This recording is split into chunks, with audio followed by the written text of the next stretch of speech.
കൊളുത്തുപുഴ മുസ്ലിം ജമാഅത്തിൻ്റെ നേതൃത്വത്തിലുള്ള ആംബുലൻസ് സേവനം നാടിന് സമർപ്പിച്ചു.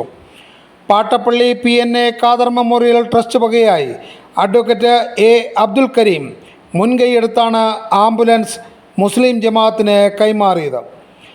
മസ്ജിദിനുള്ളിൽ സംഘടിപ്പിച്ച യോഗത്തിൽ വഖഫ് ബോർഡ് മുൻ ചെയർമാനും തിരുവനന്തപുരം പാളയം പള്ളി മുൻ ഇമാമുമായിരുന്ന ഹാഫിസ് PH അബ്ദുൽ ഗഫാർ മൗലവി ആംബുലൻസിൻ്റെ താക്കോലും ആധികാരിക രേഖകളും ജമാഅത്ത് പ്രസിഡന്റ് ജാഫർ ഹാജിക്ക് കൈമാറി ഉദ്ഘാടനം ചെയ്തു. ജമാഅത്തിൻ്റെ നേതൃത്വത്തിലാണെങ്കിലും പഞ്ചായത്തിലെ നാനാവിധ വിഭാഗങ്ങൾക്ക് വേണ്ടിയാണ് ആംബുലൻസ് സർവീസിൻ്റെ പ്രവർത്തനം ക്രമീകരിച്ചിരിക്കുന്നത്. ചടങ്ങിൽ ജമാഅത്ത് ചീഫ് ഇമാം അഷ്റഫ് മൗലവി, പാട്ടപ്പള്ളി ഷെരീഫ്, ഷറഫുദ്ദീൻ തുടങ്ങിയവർ പങ്കെടുത്തു.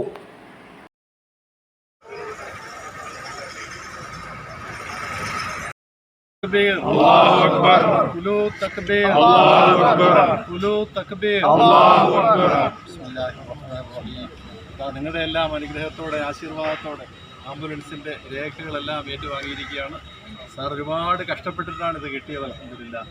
ഈ രേഖകൾ കിട്ടാൻ വണ്ടി എടുക്കാനല്ല, ഇതിൻ്റെ റെക്കോർഡ്സ് സംഘടിപ്പിക്കാനായിട്ട് വലിയ പാടുപെട്ട് പോയി. അല്ലാഹു എല്ലാം എളുപ്പമായി കൊടുക്കും. നമ്മുടെ ജമാഅത്തിൻ്റെ ബർക്കത്ത് കൊണ്ട് ഈ നാടിന് വേണ്ടി സമർപ്പിക്കുന്നു.